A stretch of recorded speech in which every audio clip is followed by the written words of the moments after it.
बहन तू? कौन बहन साहब? मैं आपको नहीं जानती।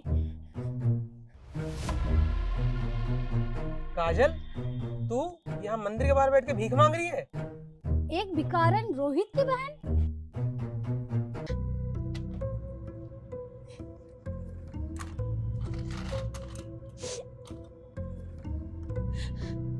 बहन तूने अपनी क्या हालत बना रखी है? और तेरे पैर को क्या हुआ?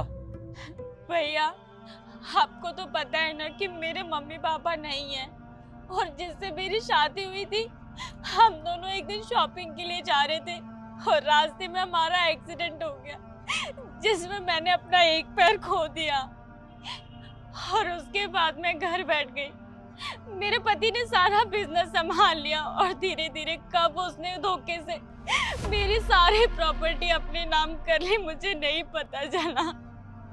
और एक दिन उसने मुझे घर से ये बोल के बाहर निकाल दिया कि तुझ जैसे बाइज के साथ मैं नहीं रहना चाहता, और उसने मुझे डिवोर्स दे दिया। मैंने बहुत कोशिश की भैया कि कहीं अच्छी जगह काम मिल जाए तो मैं काम कर लूं, लेकिन मुझे अपाइज को किसी ने भी काम नहीं दिया, तो मेरे पास कोई चारा नहीं बचा भैया, इसलिए मुझे भीख मांग के गुजारा करना पड़ा। बहन तेरे साथ इतना सब कुछ हो गया और तूने मुझे बताया तक नहीं। अरे मैं तेरा भाई हूँ, मुंह बोला हूँ तो क्या हुआ? कम से कम तू मुझे कॉल तो कर सकती थी। क्या हाल बना लिया तूने अपना। मैं क्या बताती भैया, और किस मुंह से बताती कि जिस पति पे मैंने इतना भरोसा किया उसने ही मुझे छोड़ दिया, तो मैं किसी और से क्या ही उम्मीद रखती। और आप तो फिर भी मेरे मुंह बोले भाई हो। काजल, शायद तू भूल रही है लेकिन मैं नहीं, कि तेरे कितने एहसान है मुझ पर। और अब तू ये सब छोड़ और मेरे साथ मेरे घर चल। रोहित रुको, तुम्हारा दिमाग तो खराब नहीं हो गया है? अब इस भिखारन को अपने साथ घर पे रखोगे? सिमरन जबान संभाल के। और तुम्हारी हिम्मत कैसे हुई इसे भिखारन बोलने की? भैया वो बिल्कुल ठीक कह रही है, मैं आपके साथ नहीं चल सकती, अब यही मेरी लाइफ है।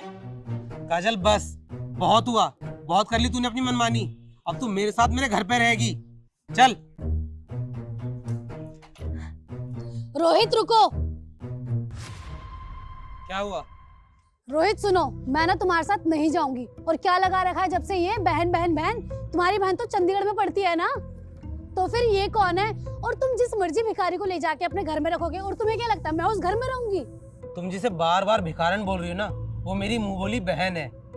मुंह बोली बहन है ना, अपनी तो नहीं है ना। और एक बार इसकी हालत तो देखो, तुम क्या जिस मर्जी को ऐसे घर लेके आ जाओगे?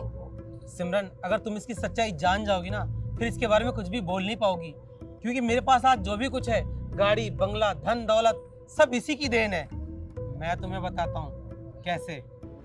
देख, पिछले 3 महीने से तूने रूम का किराया नहीं दिया, और तुझे जितनी मोहलत देनी थी ना, दे चुका हूँ। मैंने नए किराएदार ढूंढ लिया है, तुम अपना बॉडी बिस्तरा बांधो और निकलो यहाँ से। मैं सब सुन चुकी हूँ भैया। और हाँ, कितने पैसे हुए आपके? मैडम, 3 महीने के 15,000 रुपए हो गए।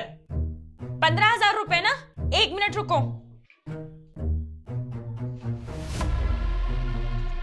ये लो, 3 महीने का किराया है और 2 महीने का एडवांस। काजली, क्या किया तूने? अब तेरे पैसे मैं कैसे चुकाऊंगा? मेरे पास वैसे भी पैसे नहीं है।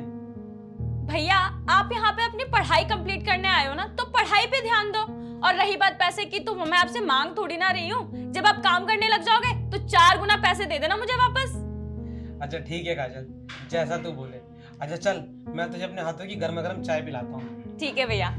सिमरन, इसने तब मेरा साथ दिया था जब मेरे अपनों ने मेरा साथ छोड़ दिया था, और आज ये इतनी बुरी हालत में सड़कों पर है, मंदिर के बाहर बैठ के भीख मांग रही है। और तुम क्या चाहती हो कि मैं इसे इस हाल में छोड़ दूं?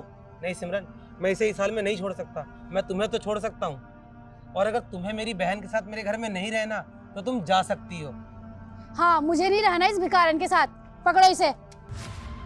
कभी किसी का एहसान नहीं भूलना चाहिए। वीडियो अच्छी लगी तो शेयर करें। जय हिंद, जय भारत।